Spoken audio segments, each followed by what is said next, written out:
Assalamualaikum warahmatullahi wabarakatuh. Halo teman-teman, perkenalkan nama saya Siti Latifah Nisa dari jurusan Pendidikan Matematika Universitas Siliwangi. Di sini saya selaku moderator dari yang akan memimpin jalannya presentasi kali ini. Nah, adapun materi yang akan kami sampaikan ialah mengenai demokrasi di Indonesia. Nah, sebelum kami menyampaikan materi, izinkan saya untuk memperkenalkan terlebih dahulu rekan-rekan saya yang akan menyampaikan materinya. Oke, untuk pemateri pertama yaitu Fikri Alfiansa, pemateri kedua yaitu Salma Amalia Reza Mutia, yang ketiga yaitu Muhammad Rafiq, yang keempat Nadia, dan yang terakhir itu adalah saya. Oke, langsung saja ke pemateri yang pertama. Assalamualaikum warahmatullahi wabarakatuh. Perkenalkan, nama saya Fikri Alamsyah dengan NPM 222151020. Di sini saya akan memaparkan materi tentang demokrasi. Pengertian demokrasi, kata demokrasi dilihat dari segi kebahasaan atau etimologis berasal dari kata demos yang berarti rakyat atau penduduk, dan juga kretos yang diartikan sebagai kekuasaan dan kedaulatan. Dalam pengertian demokrasi, ada beberapa pendapat menurut para ahli. Yang pertama, menurut Abraham Lincoln, beliau menyatakan bahwa demokrasi merupakan pemerintahan dari rakyat, oleh rakyat, dan untuk rakyat. Yang kedua, menurut Joseph A. Schumpeter, beliau menyampaikan bahwa demokrasi merupakan usaha untuk mencapai keputusan politik. Dan yang ketiga, menurut Sidney Hook, demokrasi merupakan bentuk pemerintahan. Yang keempat, menurut Henry B. Mayo menyampaikan bahwa demokrasi sebagai suatu sistem politik. Dan yang terakhir, menurut Apan Gafar memberikan pemahaman demokrasi dilihat secara normatif dan empiris. Jadi secara keseluruhan, demokrasi merupakan bentuk pemerintahan di mana semua warga negaranya memiliki hak yang sama untuk pengambilan keputusan yang dapat mengubah hidup mereka. Mungkin penyampaian materi dari pemateri pertama telah selesai, dilanjut oleh pemateri kedua. Selanjutnya di sini saya akan menyampaikan tentang konsep demokrasi. Konsep demokrasi terbagi menjadi 3 berdasarkan filosofi sebuah negaranya. Yang pertama, demokrasi liberal. Sistem demokrasi liberal berasal dari sebuah filosofis kenegaraan yang berpandangan bahwa manusia merupakan makhluk individu yang bebas. 2. Demokrasi komunis. Prinsip demokrasi ini adalah prinsip yang berdasar dari nilai-nilai komunal dan seyogianya.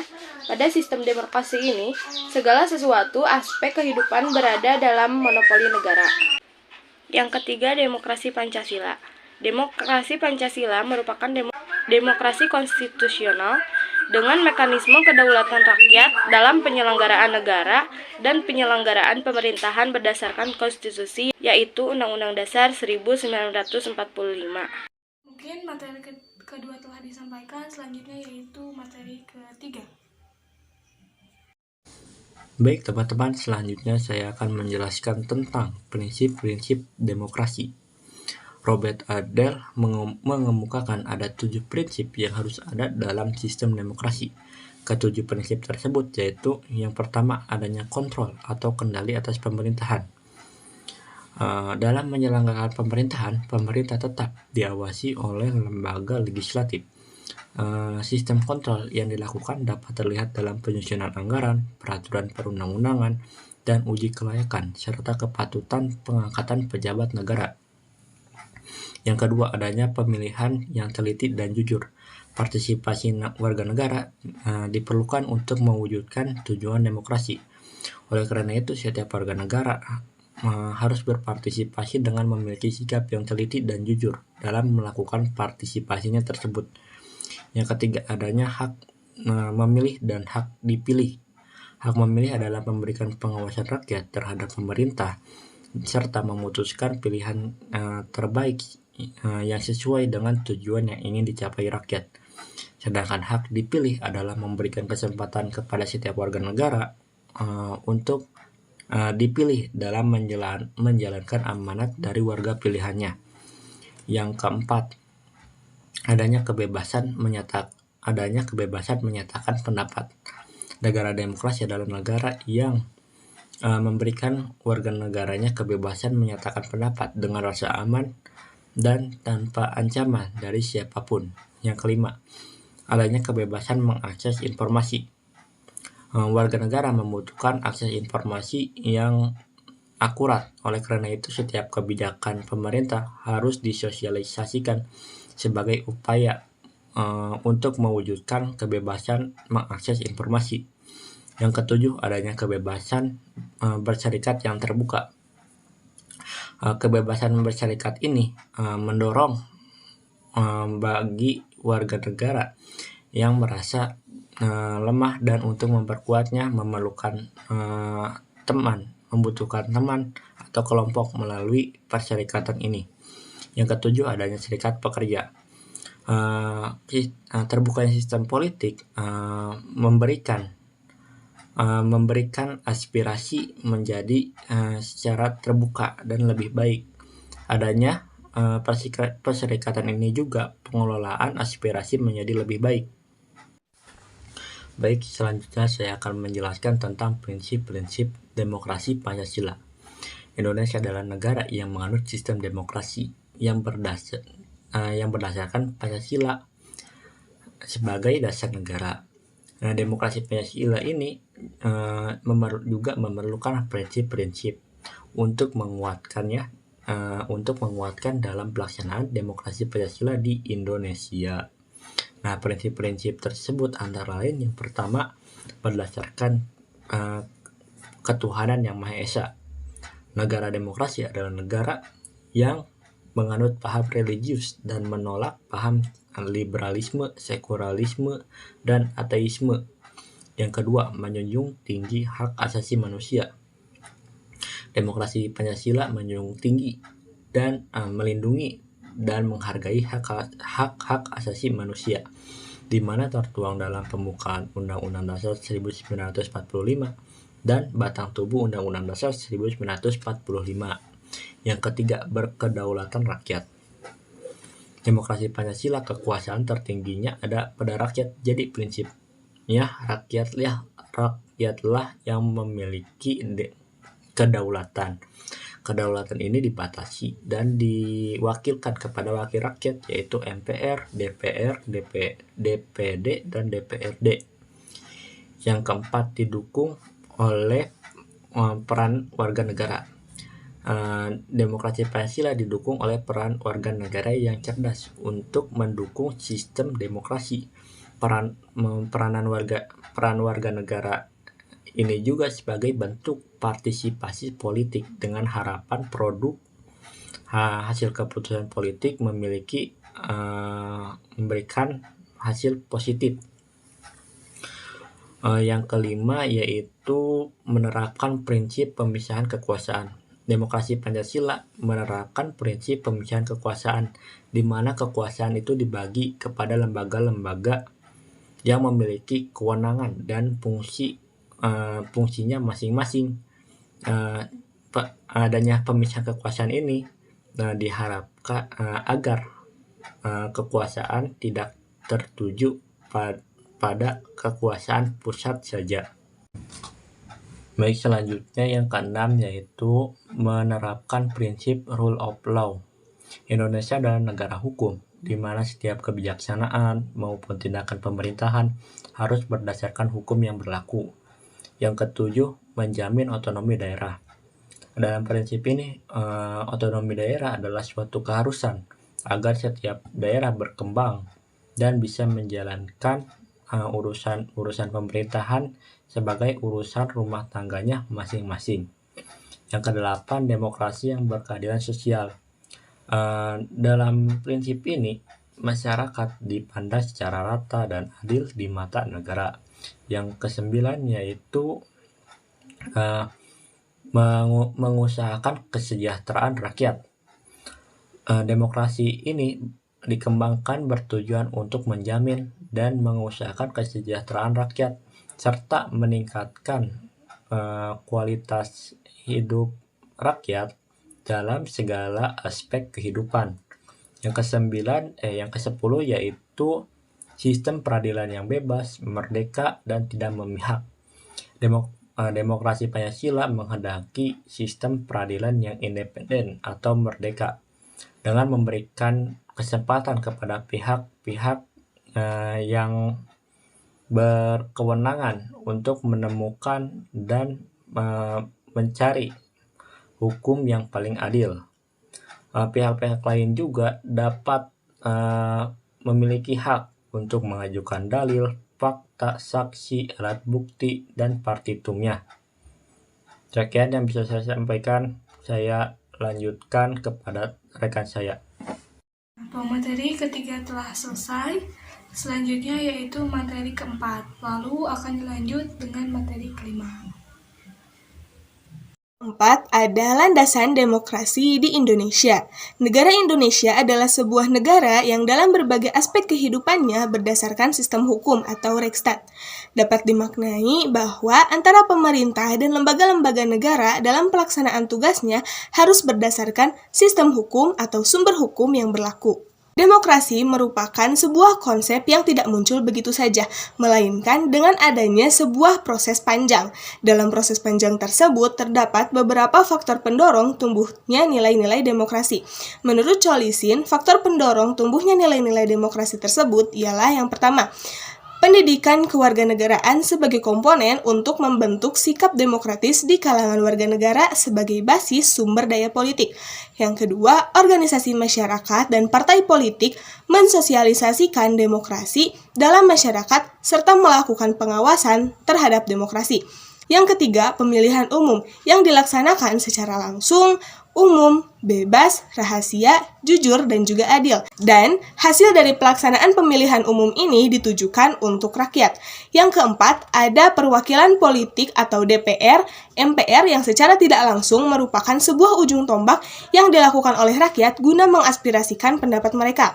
Yang kelima, ada pemerintahan yang bertanggung jawab. Yang keenam, sistem peradilan yang independen atau merdeka. Dan yang terakhir, pers atau media massa yang independen.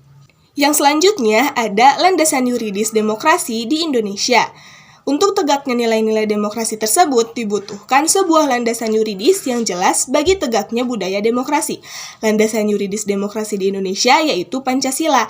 Dan dasar yuridis atau hukum yang melandasi tegaknya demokrasi di Indonesia adalah yang pertama, Proklamasi pada 17 Agustus 1945.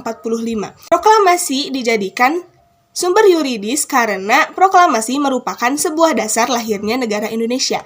Yang kedua, ada Dekret Presiden pada tanggal 5 Juli 1959. Terhambatnya penyusunan undang-undang yang baru dianggap menjadi sebuah ancaman terhadap kondisi ketatanegaraan di Indonesia.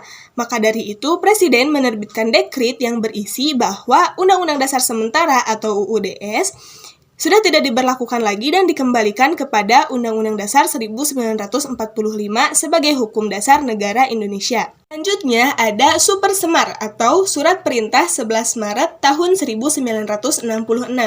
Beberapa pendapat beranggapan bahwa Super Semar mampu mengembalikan supremasi Pancasila dan Undang-Undang Dasar 1945 sebagai landasan yuridis dalam menjalankan kehidupan yang demokratis. Selanjutnya ada pembukaan Undang-Undang Dasar 1945 yang menitikberatkan pada jalannya kehidupan demokrasi dan nilai-nilai Pancasila.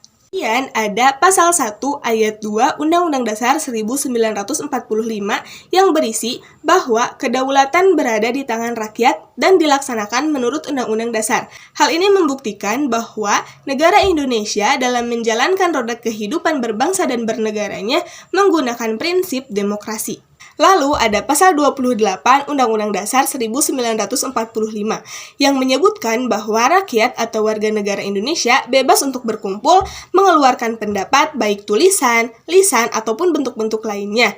Dapat dianalisis bahwa rakyat diberikan akses yang seluas-luasnya untuk ikut berpartisipasi dalam penyelenggaraan pemerintahan. Dan yang terakhir ada pasal 28E Undang-Undang Dasar 1945 ayat 3 yang berbunyi, setiap orang berhak atas kebebasan berserikat, berkumpul, dan mengeluarkan pendapat. Dalam pasal ini ada penjaminan terhadap kebebasan rakyat dalam penyampaian pendapat dan juga aspirasinya. Oke, di sini saya akan menjelaskan mengenai periodisasi demokrasi di Indonesia. Nah, periodisasi demokrasi di Indonesia ini terbagi pada 4 periode. Yang pertama yaitu periode 1945 sampai periode 1959, dan yang kedua yaitu periode 1959 sampai 1965, yang ketiga periode 1965 sampai 1998, dan yang keempat yaitu periode 1998 sampai saat ini atau sampai sekarang. Periode pertama yaitu periode 1945 sampai 1959. Nah, prinsip demokrasi yang digunakan pada periode ini ialah demokrasi parlementer. Demokrasi parlementer ini dimulai ketika Indonesia resmi menjadi negara yang merdeka dan dilaksanakan setelah dikeluarkannya maklumat pemerintah 14 November 1945 tentang perubahan sistem presidensial menjadi parlemen. Nah, dalam demokrasi parlementer, konstitusi yang digunakan ialah Undang-Undang Dasar Sementara 1950, dan sistem pemerintahan yang digunakan pada demokrasi parlementer ini ialah presiden menjabat sebagai kepala negara, sedangkan kepala pemerintahan dipimpin oleh seorang Perdana Menteri, dan Perdana Menteri bertanggung jawab penuh kepada parlemen, sehingga kekuasaan tertinggi dipegang oleh parlemen. Akan tetapi, konsep demokrasi ini dianggap kurang cocok untuk Indonesia, karena lemahnya budaya demokrasi untuk mempraktikkan demokrasi model barat ini telah memberi peluang sangat besar kepada partai-partai politik yang mendominasi kehidupan sosial politik, sehingga demokrasi parlementer ini berakhir ditandai dengan keluarnya Dekret Presiden 5 Juli 1999 oleh Insinyur Soekarno. Nah, Dekret Presiden ini berisi pembubaran konstituante dan penggantian konstitusi Undang-Undang Dasar Sementara 1950 menjadi Undang-Undang Dasar 1945 kembali. Lalu periode yang kedua yaitu periode tahun 1959 sampai 1965. Nah, prinsip demokrasi yang digunakan pada periode ini ialah demokrasi terpimpin, di mana demokrasi terpimpin adalah sistem pemerintahan yang segala kebijakan atau keputusan yang diambil dan dijalankan berpusat pada satu orang, yaitu pemimpin. Lalu, konstitusi yang digunakan pada demokrasi ini yaitu Undang-Undang Dasar 1945. Demokrasi terpimpin ini dimulai pada tahun 1959 ketika Presiden Soekarno mengeluarkan Dekret Presiden 5 Juli 1959. Ciri yang paling khas dari konsep demokrasi terpimpin adalah kehadiran peran dan campur tangan Presiden selaku pemimpin tertinggi demokrasi dan revolusi, yakni Presiden Soekarno. Lalu demokrasi terpimpin ini berakhir ditandai karena adanya kekacauan besar yang disebabkan oleh peristiwa G30 SPKI. Lalu periode yang ketiga yaitu tahun 1965 sampai 1998. Nah, kan di periode yang kedua berakhirnya itu ditandai karena peristiwa G30 SPKI. Nah, Sehingga yang periode selanjutnya atau periode 65 sampai 1998 ini terjadi setelah adanya peristiwa G30 SPKI di tahun 1965. Nah, terjadinya pergantian pemimpin dari Soekarno menuju Soeharto. Demokrasi pada periode ini seringkali disebut dengan era Orde Baru atau demokrasi Pancasila. Dikenal dengan demokrasi Pancasila karena Pancasila dijadikan sebagai landasan demokrasi. Pancasila dijadikan sebagai landasan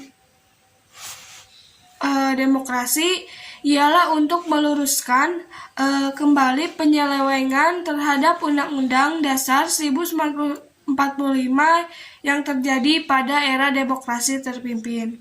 Namun pada kenyataannya, peran presiden semakin dominan terhadap lembaga-lembaga dan banyak lagi penyelewengan yang terjadi, sehingga demokrasi Pancasila ini berakhir dan digantikan oleh demokrasi selanjutnya, yaitu pada periode keempat. Nah, periode yang keempat yaitu periode 1998 sampai sekarang.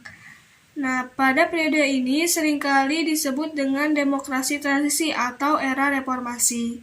Era reformasi diawali dengan turunnya Soeharto karena demonstrasi massa yang dimotori mahasiswa pada tahun 1998.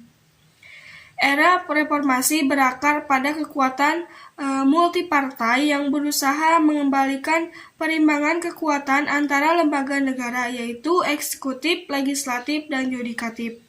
Pada masa ini, peran partai politik kembali menonjol, sehingga iklim demokrasi memperoleh napas baru. Masa reformasi juga diinisiasi oleh gerakan reformasi rakyat yang menuntut pelaksanaan prinsip-prinsip demokrasi dan hak asasi manusia secara konsisten.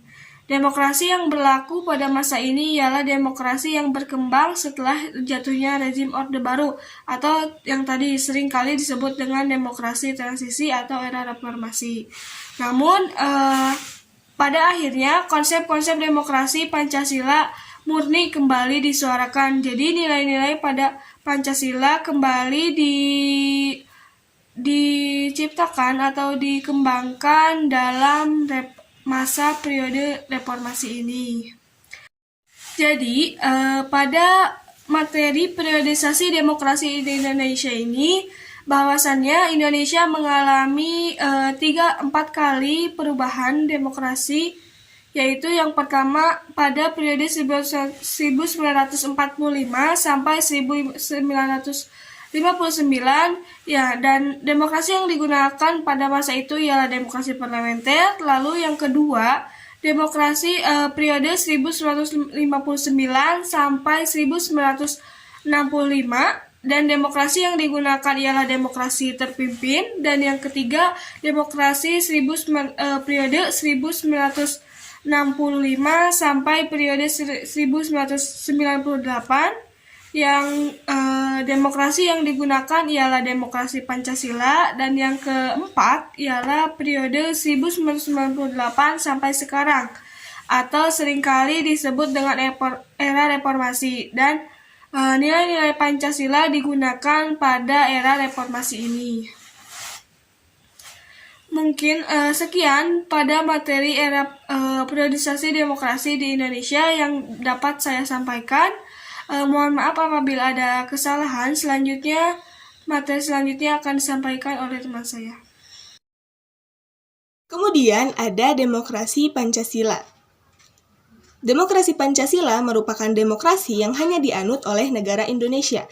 Nilai-nilai yang terkandung dalam demokrasi Pancasila ini berasal dari kehidupan sosial budaya masyarakat di Indonesia. Konsep demokrasi Pancasila. Demokrasi Pancasila adalah sebuah sistem demokrasi yang didasari asas kebersamaan dalam perbedaan. Cholisin mengungkapkan bahwa demokrasi muncul karena dorongan kemajemukan bangsa Indonesia. Kemajemukan ini diantaranya yang pertama, ada persamaan bagi seluruh rakyat Indonesia. Setiap warga negara memiliki persamaan derajat sebagai manusia seutuhnya dan warga negara seluruhnya.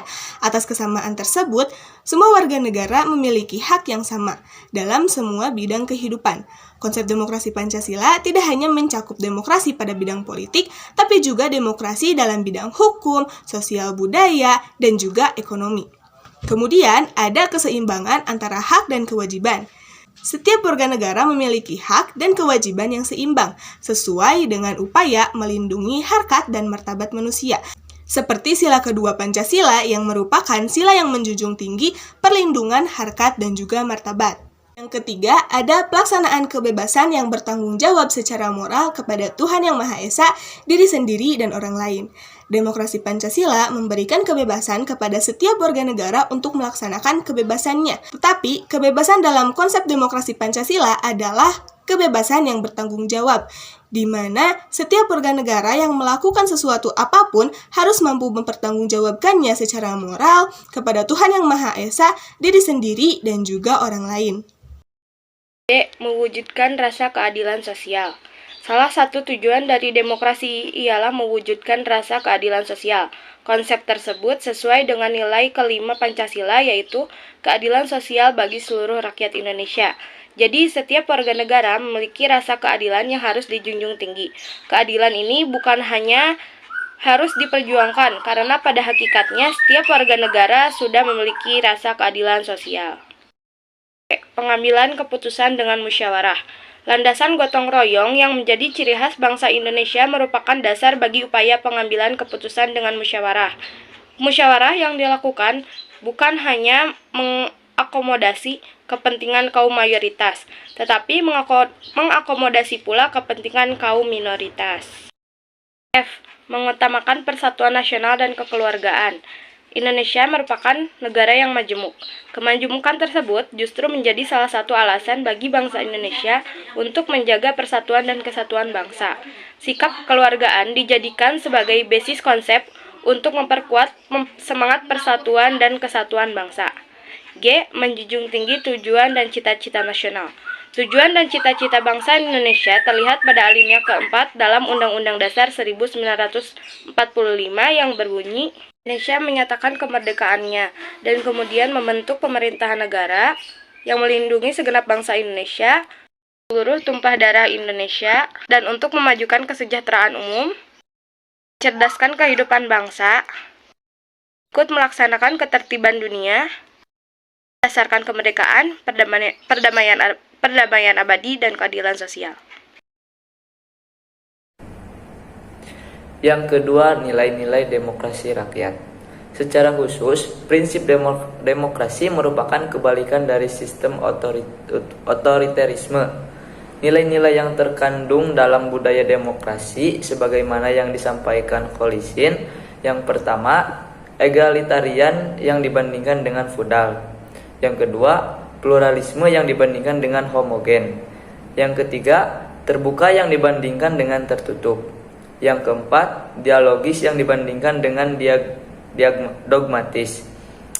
Yang kelima, persuasif yang dibandingkan dengan represif. Yang keenam, distribusi kekuasaan yang dibandingkan dengan akumulasi kekuasaan. Yang ketujuh, sensor kuratif yang dibandingkan dengan sensor preventif. Dan yang kedelapan, pemilihan yang dibandingkan dengan penunjukan. Selanjutnya, nilai-nilai Pancasila murni berdasarkan pemikiran beberapa ahli. Yang pertama, ketuhanan yang berkebudayaan atau ketuhanan yang Maha Esa. Ketuhanan adalah kerangka Pancasila dalam mewujudkan komitmen bangsa Indonesia dalam menyelenggarakan kehidupan yang berlandaskan nilai-nilai moral dan budi pekerti yang luhur. Di bawah panduan nilai-nilai ketuhanan, Pancasila bisa memberikan landasan moral dan filosofis bagi sistem demokrasi yang hendak kita kembangkan. Oke, nilai sila Pancasila yang kedua yaitu kemanusiaan universal atau kemanusiaan yang adil dan beradab. Nah, sila ini merupakan visi bangsa Indonesia yang mengandung Begitu banyak nilai manusiawi yang bisa dijadikan sebagai pegangan dalam mengantisipasi tantangan globalisasi. Lalu yang ketiga yaitu persatuan dan kebinekaan atau persatuan Indonesia. Nah, dalam sila ini termuat nilai-nilai sistem di negara Indonesia yang berbentuk republik dan dapat mewakili seluruh etnik, baik minoritas maupun mayoritas. Lalu yang keempat, yaitu nilai demokrasi permusyawaratan atau kerakyatan yang dipimpin oleh hikmat kebijaksanaan dalam permusyawaratan atau perwakilan. Nah, pada sila keempat ini merupakan sila dari Pancasila yang paling jelas dan sangat berdampak pada stabilitas demokrasi di Indonesia. Sila ini memberikan solusi dalam pemecahan sebuah masalah ataupun pengambilan keputusan dengan cara musyawarah untuk mencapai mufakat bersama. Mungkin sekian, selanjutnya akan disampaikan oleh Muhammad Rafi. Baik, selanjutnya nilai keadilan sosial bagi seluruh rakyat Indonesia. Menurut Syarbaini, beliau menyatakan bahwa keadilan sosial merupakan keadilan yang berlaku dalam segala aspek bidang kehidupan, baik material maupun spiritual. Jadi, makna dari keadilan sosial adalah yaitu mewujudkan keselarasan antara kehidupan individu dengan kehidupan bermasyarakat. Dalam demokrasi Pancasila tidak hanya mencakup tentang demokrasi politik saja, akan tetapi juga mencakup tentang konsep demokrasi sosial dan juga demokrasi ekonomi.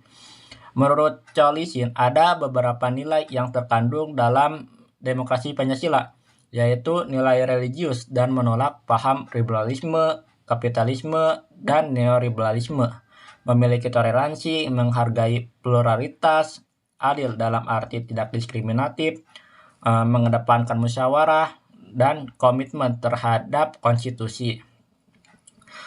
Jadi, demokrasi Pancasila merupakan konsep yang paling ideal ketika diimplementasikan di Indonesia. Karena seluruh aspek kehidupan berbangsa dan bernegara sudah terinterpretasikan di dalamnya. Dengan pemahaman konsep demokrasi Pancasila ini akan membentuk sebuah peradaban bangsa yang beradab dan juga bermartabat. Sekian dari kelompok kami, mohon maaf bila ada kesalahan. Wabillahi taufiq wal hidayah. Wassalamualaikum warahmatullahi wabarakatuh.